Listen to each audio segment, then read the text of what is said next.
Good morning, afternoon, evening, everyone, and welcome back to week 6 of Match of the Day, hosted by yours truly, OmegaPit. And first of all, I'd just like to start off this week with a massive thank you to Rue, Min, and Jerky for doing an excellent job last week. I'm going to put the link to last week's video in the video description, even though it's unlisted due to the contents of that video, but I think everyone should see what a great job they did, and that way you can catch up as well on the action from last week. So, where to begin? This week there isn't going to be a tabloid section, but there's going to be something spicy coming up very shortly. But before that, I thought let's start off with the special guest of the week. So, this week's special guest is none other than Hannah herself. That's right, Dill's girlfriend. Hello, Dill. So, sick of having her boyfriend constantly playing video games, she's decided to give it a try herself. So, let's have a look at the team she's running. There we go. So, we've got Barney, the Keldeo, Pepper, the Galarian Rapidash, Carrie, the Mudsdale, Hannah herself as Gothitelle, Nacho, the cat, as Entei, and then Dill, Elodil, as the Scrafty. So, let's have a look at these sets here. So, the Keldeo is a special attacking Keldeo, max speed, max special attack, with the flip turn to switch out on any possible checks whilst dealing a bit of damage, Hydro Pump and Secret Swords for the massive stabs, and then Icy Wind as the only other special attack which can hit a few dragon types. Pepper, the Galarian Rapidash, is the choice banded physical attacker of the team. Pastel Veil is useful to stop it from getting toxicked. And not really much to say, really. Just run in Play Rough and Zed Headbutt as the main stab attacks, and then Drill Run and Throat Chop as fillers. Then we got Carrie, the Mudsdale, which is the defensive wall of the team. Thanks to stamina, it boosts its defense every time it gets hit. It also sets up Stealth Rock, Toxic any Pokemon that can get poisoned, really, and has Earthquake. On this list, it has Protect, but that was changed to Roar to stop anyone from setting up on it. Then we got Hannah herself, the Gothitelle, running the Cosmic Power Stored Power set and Rest and Sleep Talk. Quite the set, really, which caught a lot of people off guard. A few people were able to counter her due to having a Dark type, or keeping alive their Dark type until the end of the match to stop the Hannah sweep. But yeah, few people weren't able to do that, and she got quite a few kills. Next up, we got Nacho, the Entei, which is heavy duty with the heavy duty boots, usually as the lead, just to see if it can get any Sacred Fire burns, which does a massive amount of damage. Also has these extreme speed, just to catch any weakened Pokemon and maybe get a revenge kill. Nothing really to say there. And finally, Dill, Elodil, the Dragon Dancing Scrafty. It has almost max HP and max special defense, due to it having Dragon Dance to boost its attack and speed. So Dragon Dance, Knock Off, Drain Punch, and Iron Head for the fairy types. Yeah, I was considering running Hannah was considering running the Bulk Up set, but in the end decided against it and just went for the Dragon Dance set, which might be strange considering it has no speed EVs, but what does it matter? It's just a friendly special guest team. So that was Hannah's team. What else can I say before moving on? Yes, of course. How did I forget? So it is official. The runner of the tour, Dill, has announced that the tour and Match of the Day will be partnering. So that is allowing me to have a more administrative role within the tour, and hopefully boost the rankings of it and make it a lot more famous thanks to the YouTube channel. So maybe instead of 8 viewers, we'll have 10. Who knows? Alright then, I think that's pretty much it really. Not got much to add this week. Before going into teams and formations and all that. So before that does happen, I did say we got something spicy, and that is none other than the CEO of Exo Ball Life, once again, Mr. Charisma himself, Min Datu, with the stinks and... Fuck, I had... Hold on, let me check my notes. Oh, fuck, I can't find it. Never mind. Can't wait. Hello, and welcome to another edition of the official Pokeforum Stonk Market. I'm your host, Mini Dizzle, also known as Mr. Charisma.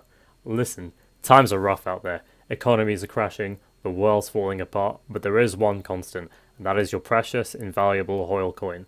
So in the interest of helping you generate some more Hoyle coins for your hole, follow our lowdown of the following stonks you should keep stonking, buy, the ones that are stinking, sell, and the stonk which we think you should keep an eye on going forward. Firstly, the stonks. At number 5 we have Cutons. Coming out swinging right away, we have evidence that Pokemon is a game all about style. This week saw the debut of a long-time favourite Pokemon of previous stores, the ever-dangerous Delibird, along with the first-time uses of Ampharos and Grumpig. Of course, an expertly played Delibird can 6-0 a team itself, but paired with its favourite cute friends, a team with this level of cuteness would be almost too strong. Mr. Charisma used all 3 of these Pokemon in his team this week, and we'll be seeing later on how he did with them. At number 4, we have Hannah's Horses. This week's special guest battler was none other than Warsup's weightlifting champion herself, Hannah. Tired of seeing her boyfriend Dale spending all his time playing a game for weebs, she decided to give it a go herself. Of course, if she can lift more than all of Pokeforum, surely she can beat them all at Pokemon too? Hannah managed to secure victories against most of Pokeforum with her specialist team of horses and her grace in the hole, cosmic power Gothitelle. Sliding in at number 3 we have Rick's Mirror. Let's face it, anything lucky enough to stare at the serene beauty of Rick's face is an instant winner you should invest in. And really, Rick's Mirror is the luckiest object in the whole world, with the most unlucky object in the world being Joe's trophy case, pitifully empty. Flying high at number 2 we have JJ. The 2-time Pokeforum Tour champion is flying high just as he always is. He is currently sitting with the best record in the whole league with 5 wins and an astonishing 0 losses. Rumour has it JJ plays all his battles from AP's shed, where he uses one of AP's shovels to dig a grave for each of his opponents after utterly desecrating them. Scary stuff going on in Barnsley indeed. And at number 1 we have the Pokeforum Tour and a OmegaPit million Hoyle coin deal. It's the biggest thing to invest your Hoyle coin in this week. It's the OmegaPit's YouTube channel.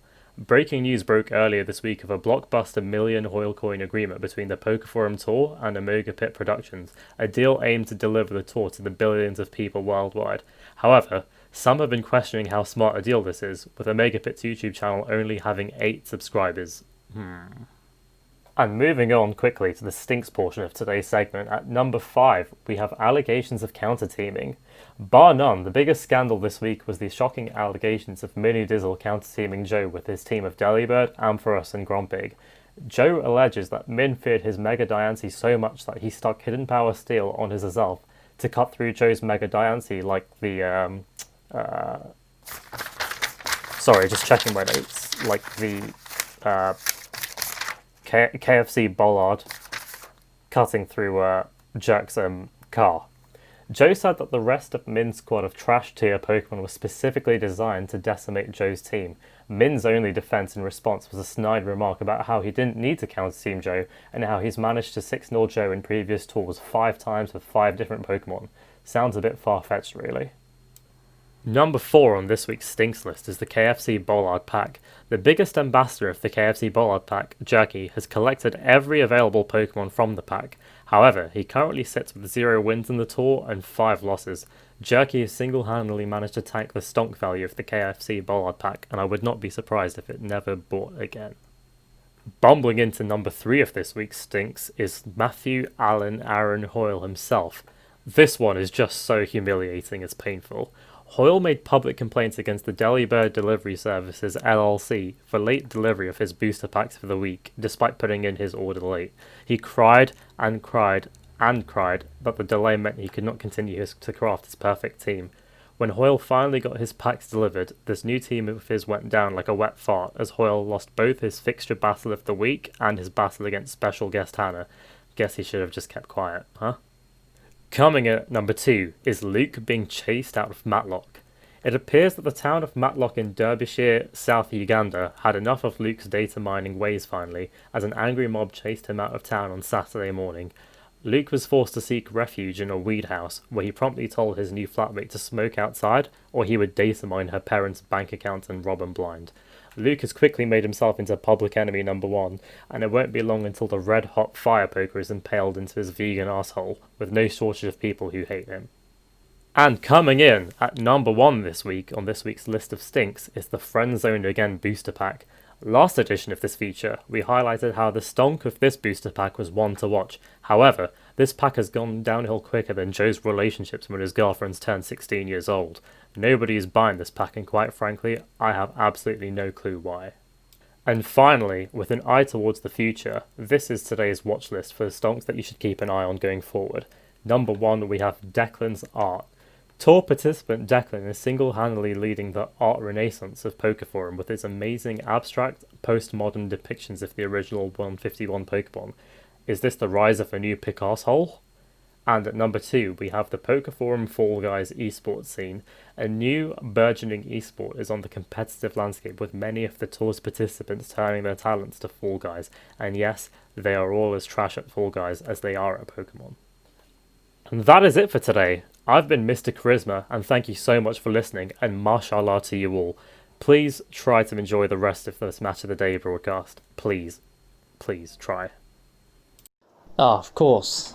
How could I forget the fixture list and the running order? So let's jump right into that.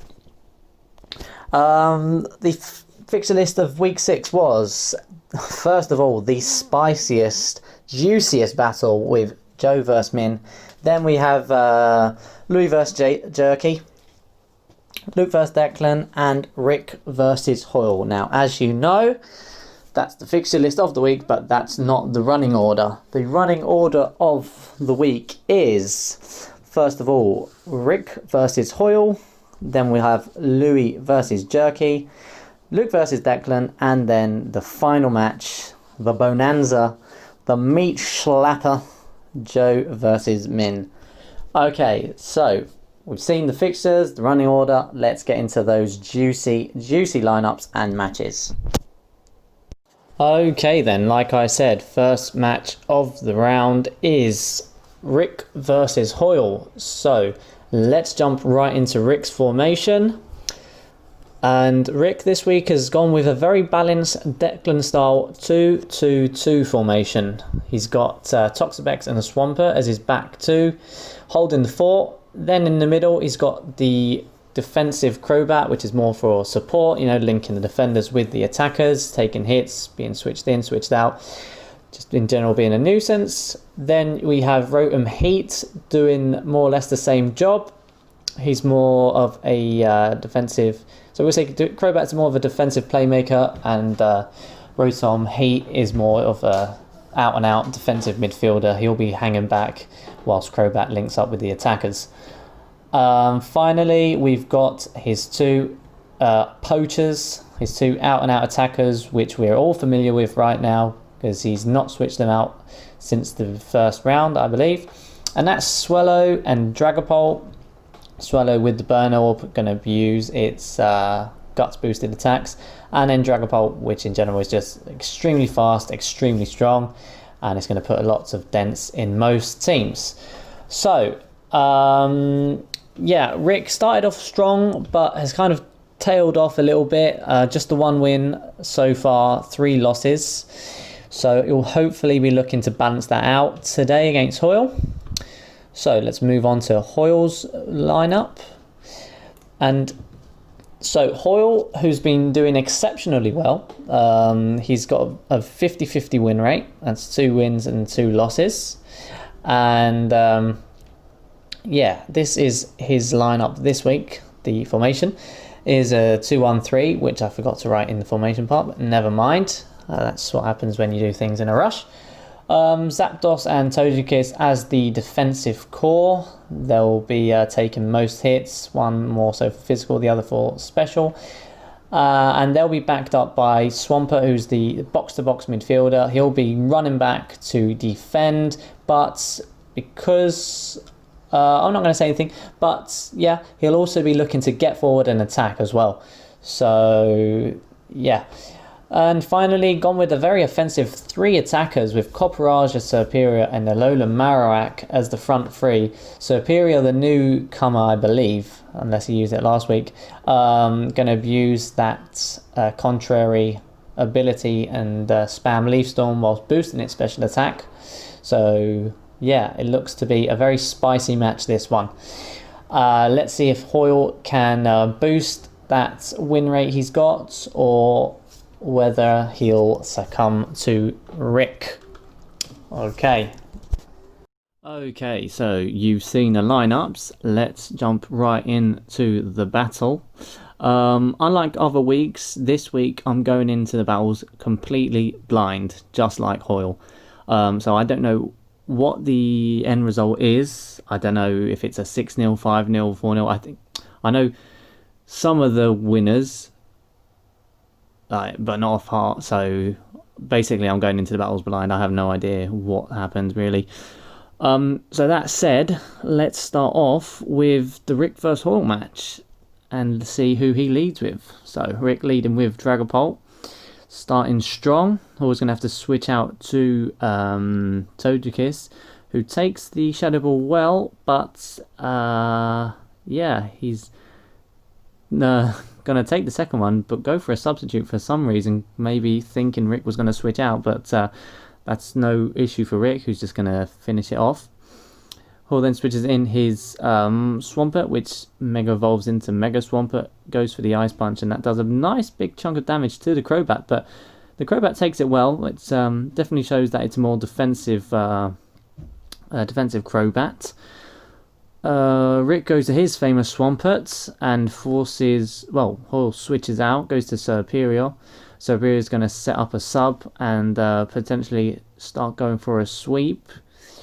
Gets the glare off on the Dragapult. Hoyle doesn't want to risk getting hit by the Shadow Ball, so switches out to Copperajah. Rick then goes to Swampert, who's going to take the Heavy Slam easily. Swampert once again proving that he is a very effective wall, but Hoyle with the Power Whip. I did not know that Copperajah learnt Power Whip, so that is definitely a surprise. He switches out there. I don't know why, because I'm not sure what Swallow can do to Copperajah, but there you go. Yeah, bulky Rotom Heats, goes for the Toxic on the Swampert. That's not going to do anything because he's already Toxic. And then the Master of Stall himself, Toxapeck. Is that a motherfucking stall? Yes, it is. He's going to go for a Baneful Bunker to stall out that toxic damage, obviously. But the Earthquake is going to one-hit KO it. Damn, that is a big, strong Swampert boy. So, in comes the Swallow, goes for the Facade, whatever. Still not sure why he's not switching in Copperajah. Copperage's a Steel type, isn't it? So, strange. But either way, switches out to the... Well, U-turns out to the Marowak. Fairblitz does a huge chunk of damage. Rick then goes for a Pain Split, but that doesn't matter because Poltergeist just completely ruins it. Dragon Ball is going to outspeed the Marowak even with the paralysis. Whoa, so that's definitely a surprise. Lives the Heavy Slam with 2 HP. Jeez, that's surprising. So that's going to do a huge chunk of damage. In comes Rick's final Pokemon. Wow, that did a huge amount of damage. Jesus Christ. And then Hoyle goes for the Glare. I'm guessing that was a misclick or something, but Jesus Christ. Rick with the reverse 3-0, coming back from the depths of despair. Let's have a look at the chat here. A little bit of both. Okay, so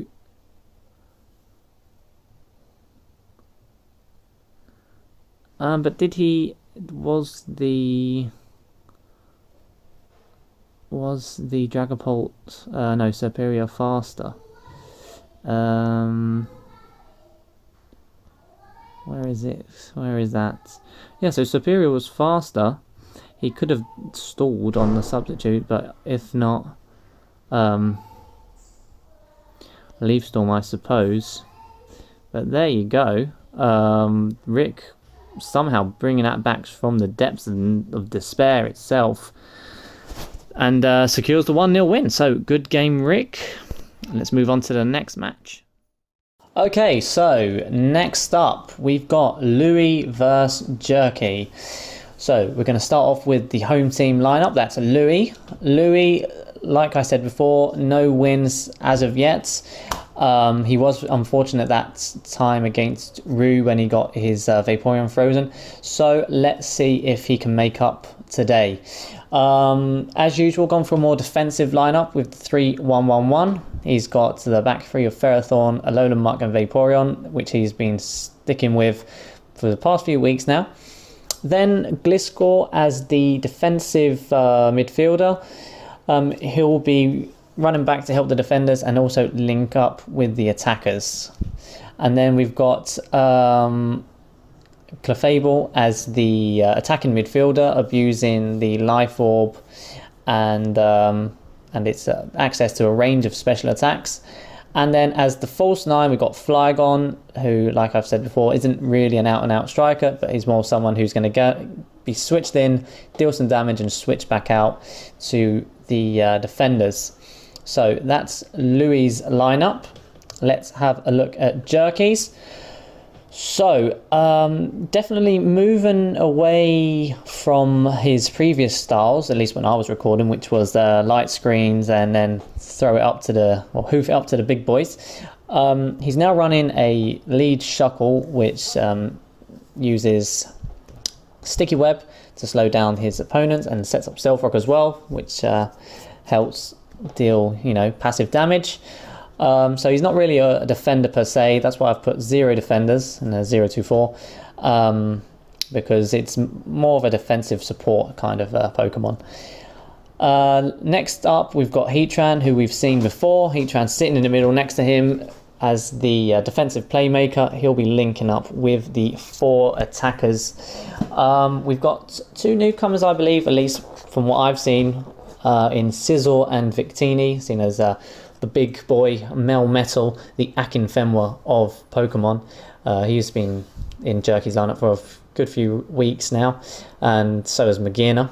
So we've got Scizor running the Scizorites, who will be abusing that massive attack stat, and then Victini as well, who's balanced stats, but also offensive typing helps it rip holes into the opposing foe's defense. So those are the lineups. Let's get into the match itself. Okay, so the second match of the day, we've got Louis versus Jerky, the bollard boy himself. I have no idea how this match turns out, so let's jump right in. I do know that, these two are both winless at the moment, I believe. So it's going to be an interesting match. One of them will finally break their record, unless it ends in a tie, which I don't think is possible, or highly unlikely anyway. So let's see. I'm going to switch sides so we have Louis' team leading. So Louis leading with the Ferrothorn and Jerk leading with the Shuckle. Louis going to try and get some spikes and knock off the Shuckle's mental herb. I'm not sure why he's not going for more layers of spike, but the Shuckle goes for final gambit. So does a little bit of damage, but not that much.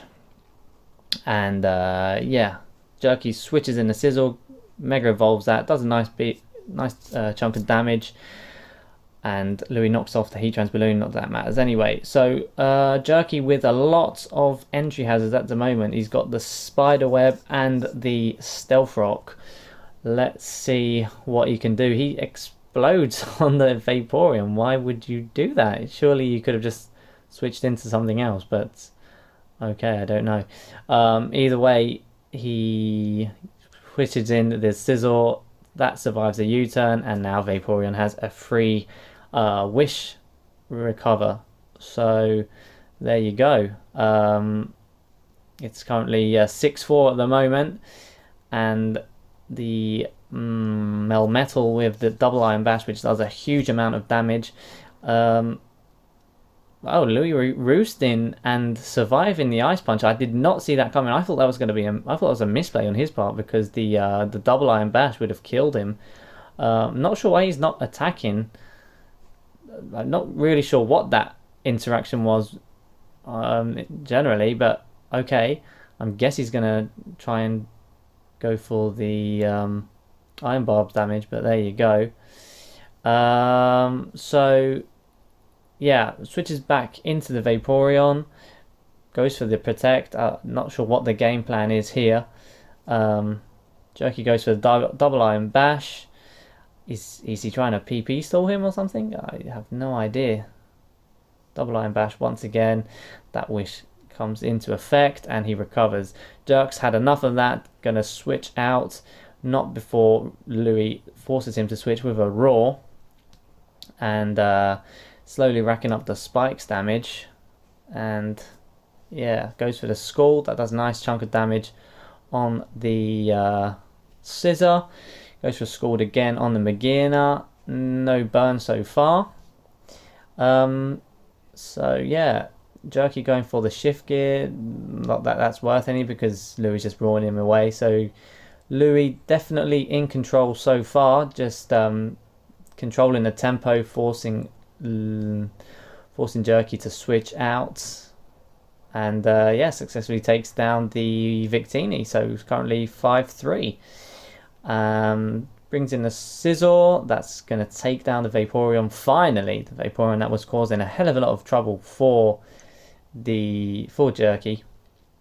Switches in Clefable. Bullet Punch doesn't kill, and Clefable Revenge kills with the Flamethrower. So in comes Magearna, goes for the Shift Gear. I don't know why he didn't go for the kill because Louis is gonna finish it off with Flamethrower. And yeah, Luke Jerky's final mon, Melmetal, and yeah, Gliscor's gonna Earthquake. That's not gonna kill, but I'm confident that with his final two mon, Flygon should definitely outspeed it. I'm assuming it's banded or scarfed. It does, and it's going to take down that Melmetal. So, good games to Louis and Jerk. Good game, Louis. You finally secured your first win of the season. So, yeah, good job. And Jerk is currently winless. And we're going into week 7 next week. So, he really needs to pull his finger out. The ex-Smogon prodigy. I'm sure Min is spinning in his grave at the moment. So yeah, we've seen that match. Let's move on to the next one. Okay then, next up, the third match of today. We've got Luke the Data Miner versus Declan. Let's start off with the home team's formation.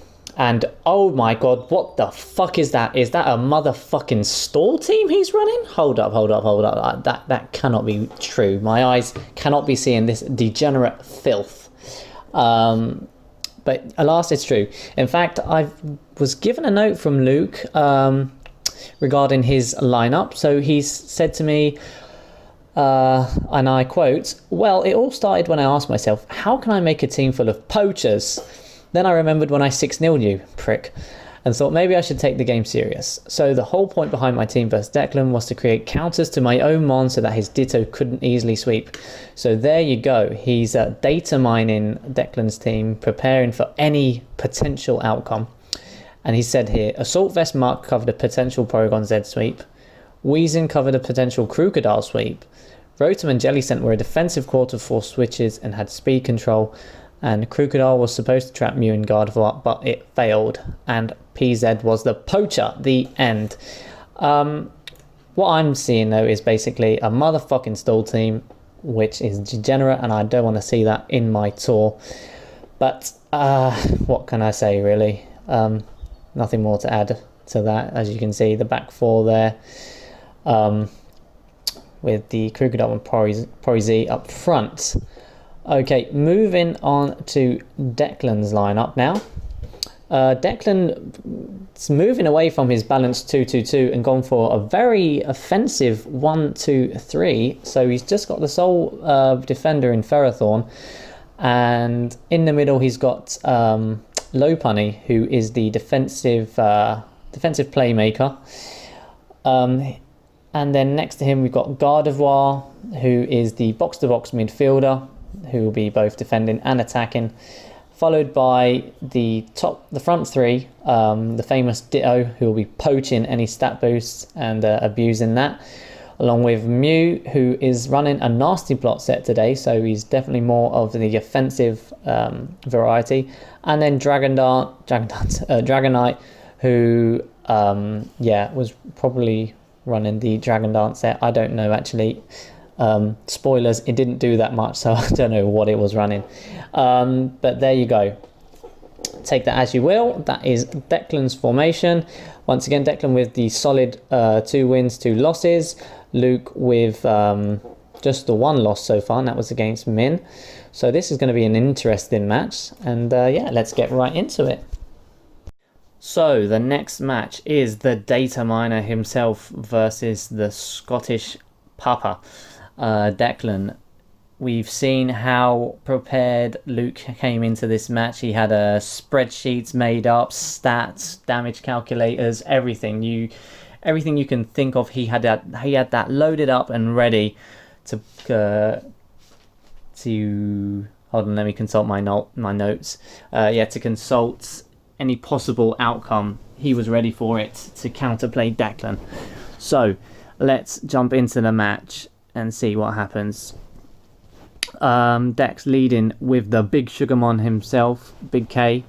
Gonna Mega Evolve that and go for the Fake Out, and thanks to its ability it hits the Jellicent, but that does nothing anyway. Jellicent goes for a Strength Sap, recovers the damage taken, which wasn't much anyway. Taunts the Ferrothorn, so he won't be able to get Leech Seed, and then Dex misses with the Power Whip. So quite equal so far. Dex switches in the Gardevoir, which gets paralyzed and takes 30% from that Volt Switch out into the Muck, who takes a Psyshock, obviously. So yeah, not good for Declan because that Gardevoir is then paralyzed. Muck takes some damage from the Iron Barbs and Rocky Helmets. Luke switches in the Rotom Heat to force out another switch. He defogs. I didn't know Rotom learned defog. Wow. That's useful. Goes for the Overheat. That does a massive amount of damage onto the Gardevoir. And then Luke's going to retreat, switch in the Porygon Z, and force Dex to switch out his Dragonite, who he'd switched in. Out comes Big K once again, and that takes 18% from the Fake Out, and then a 58% from the high jump kick. Holy shit. But then Luke goes for the Strength Sap. That is a fucking stall Pokemon if I've ever seen one. That is absolute filth of a Pokemon. Should be banned. Get rid of that. I don't want to see that shit in my league. Anyway, goes for the Power Whip on the Rotom Heat. That does nothing. And then Dex switches in the Dragonite, which gets paralyzed. You fuck. Why would you switch in Dragonite right there? Never mind. Goes for the Z move, but Weezing resists that.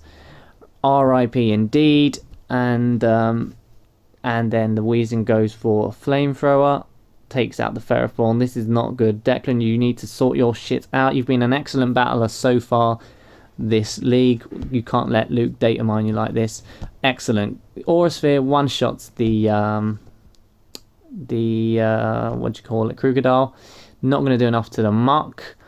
Soft boiled. Well, I didn't know. No, oh, of course you can learn soft boiled. You can learn a ton of shit.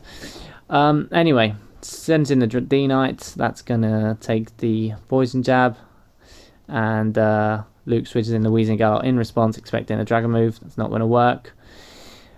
Dex switches back out to the Mew, going to soft boiled, and then goes for the Trick Room, which we know he'd set up to counter any potential sweeps. So D-Knight goes for the Earthquake just to get a little bit of damage on the Jellicent. That's not going to do much. And yeah, in comes Big K again, does some fake out damage, and Trick Room ends. So in comes Rotom, and the Psychic is not going to kill it, and then he gets paralyzed. That's some fucking bullshit right there. Synchronize isn't going to paralyze the Rotom Heat, so that's some grade A bullshit. I can't believe that. It's fucking weak shit. Nothing ever kills in this game, let me tell you that. Nothing ever kills. So in comes the Ditto and goes for the Shadow Ball. That's not gonna work, my friend. That's not gonna work. Uses the Z power and goes for Z conversion, so he's powered up to the max now, and Dex is going to need a miracle to be able to survive this, and I don't think that's coming. So yeah, then Ditto copies all those boosts. Shadow Ball is not going to kill. In comes a knockoff, and unless he gets a crit, he's not going to win. No. So GG's, Deck and Luke. Let's have a look at the chat here. Good game was close. It was hard to get on your tram. Forgot you only get to use one Z move. Mark did his job. He was there for a transform Porygon Z. So as you can see, Luke data mining all possible outcomes. Absolute filth. It was a fun challenge making a team that had counters to each other, so it couldn't go too crazy. Counters to itself. This was fearing that Conqueror, which never came, thankfully. So there you have it. That is Luke versus Declan. 3-0 win to Luke, the data mining prick. Okay, and here it is, the match you've all been waiting for. Joe versus Min. Yeah, let's jump right into this and start off with the home team. That's Joe. Joe with the 50% win rate at the moment. Making up those 2 losses early on and come back with 2 wins. So currently on a win streak. Will he be able to maintain that and defeat his arch rival Min? Well, I say arch rival, but Joe's more like the West Ham of the Pokeforum tour. You know, he's thinks everyone's his enemy, but the rest of them just kind of think he's a bit pathetic, really. But yeah, there you go. So Joe with the 1131. Aegislash as the defensive mon. Yeah, it's the most defensive out of the lot of them. That's why it's been put in defense. Diancie as the supporting midfielder. He'll be linking up with the attackers and supporting Aegislash if necessary. And then we got the front 3 attacking midfielders in Heatran, Infernape, and Weavile. With the newcomer this week, Dracovish. The big Dracovish, who we all know has that massive Fisher's Rend attack, which puts holes in most teams, even if you resist it. It's just so powerful. And really, just looking at this lineup, does Min have any answer to this?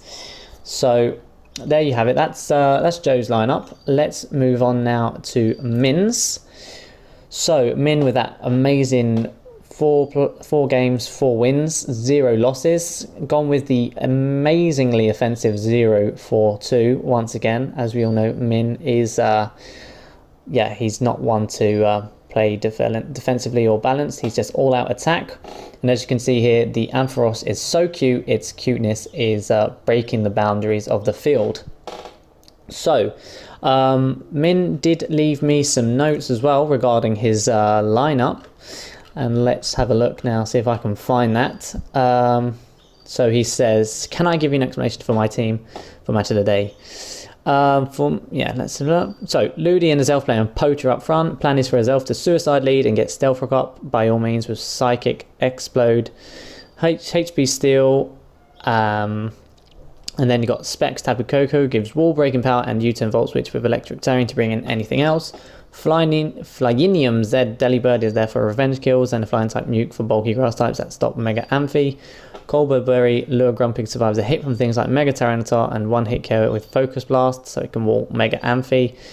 Mega Amphi and Electric Terroring, Wall Breaks and Sweeps. Ludicolo is late game cleanup. So that's what he said to me, but let me clear that out for you. So the HP Steel Azolf is a counter to my Mega Diancie, or Joe's Mega Diancie, which he knew he was going to start with and knew he was going to lead with. So that was to counter that. Ludicolo was to cover a potential rain team if Joe brought one. The thick fat Grumpig was to cover a potential sunny day team if necessary. Tapu Koko is Tapu Koko that could stop a combo sweep and nullify a Latios if necessary as well. Delibird is just cute Delibird. I mean, why wouldn't you run it? And then Ampharos, I'm sure Ampharos has something too, but as you can see, definitely a counter team, definitely, no doubt about that, 100%. So with that in mind, bearing in mind that he's completely counter team Joe, let's see how the match goes. So the final match of the week, we've got this Bonanza, the big bad booty daddy of the week, the one everyone has been excitedly waiting to see, and that's Min versus Joe. Yeah, we've seen the lineups, so I don't think there's anything else to say apart from jumping straight into the match. Switch sides here. So yeah, Joe leads with the Mega Diancie, which is going to get one shot by the HP Steel Azelf, which Min carefully picked to perfectly counter Joe's lead. So Joe did consider starting with the Weavile just to get the Night Slash, kill on Azelf, but he decided against it. Min gets the Thunderbolt kill. Not that it the paralysis. Not that it matters in the end. The Weavile had a Focus Sash as well, so it wouldn't have made any difference. And then what's that called? Aegislash revenge kills the Tapu Koko. So Min Mega Evolves the Gekfaros, which goes for a Thunderbolt, but Joe used King Shield with the Aegislash, and that will take it nicely. Aegislash outspeeding the Ampharos there. I didn't realise it had like 15 base speed or something when it Mega Evolved, so yeah. Switches in the Dracovish. He knew the fake out was coming, but he couldn't switch out because he was locked into Outrage. Sends in the Heatran because it can take everything Delibird throws at it, even the Z move. And then goes for the Magma Storm, which takes down the Delibird. So Magma Storm's the Ludicolo, and stays in, doesn't switch into the Dracovish. No idea why. And here comes the big miss of the match. So instead of going for the Outrage, which would have just killed it, he decided to go for the Vicious Rend. Thinking that even after the Giga Drain damage, he wouldn't recover enough HP to survive the Fisher's Rend, but as you can see in the end, he only took 29%. So a massive misplay on Joe's part. Should have just gone for the Outrage. That way he could have just outraged the Ludicolo, killed that, outraged the Grumpig, which would have done a hell of a lot of damage, and I'm guessing revenge kill with the Infernape. But alas, the pressure of fighting Min was too much, and after surviving the Fisher's Rend, he knew that it was GG. So here he just switched out to take the Giga Drain. Not that it matters, he was hoping for a Hydro Pump miss, but it didn't come. So yeah, GG's Min perfectly counter teaming Joe once again. And yeah, that is the special bonanza match of the week. And yeah, Min won 2-0. So let's round up those matches.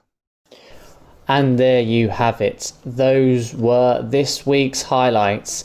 So now, before I go, I'm going to leave you with the league table, which you have now on your screen. So this is what it looks like at the end of week 6. We've only got 3 more weeks left in the tour, so things are definitely hotting up. At the moment, we've got Min at the top of the table, 10 points. Luke second, 8 points. Then we've got Declan, Hall, Joe, Rick and Rue as the mid-table teams. Declan with 6 points, Hall with 5, Joe with 5, Rick with 5, and also Rue with 5. So it's definitely getting very interesting down there in the middle of the table. Finally, we've got Louis and Jerk in the red. Those two, Jerk still yet to register a win so far. Louis with that 1 win, which we saw today against Jerk. So, like I said, 3 weeks left. That's 2, 4, 6. Yes, I just had to calculate that. That's 6 points up for grabs, barring the style points. So, yeah, Min could potentially finish on 16 points, unless he suddenly flops now. But honestly, I can't see that happening. So, best we can hope for now. I mean, everyone can still tie with him if he does lose the next 3 matches, except Louis, who'd only be able to finish on 9.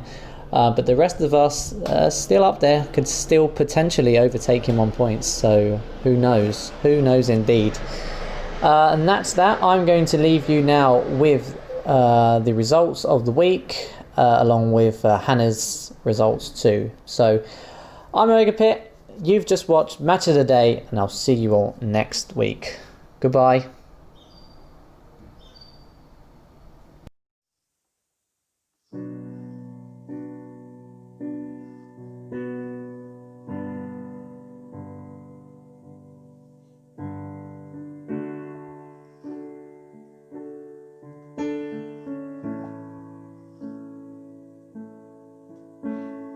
Jesus fucking Christ, I have the hardest pulse boner right now.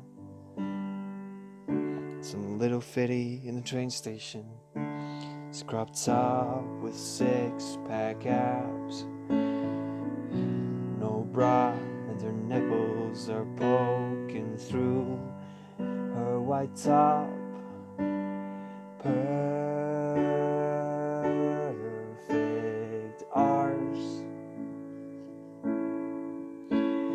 Jesus fucking Christ, Jesus fucking Christ, Jesus fucking Christ. I have the hardest pulse boner right now. Jesus Christ.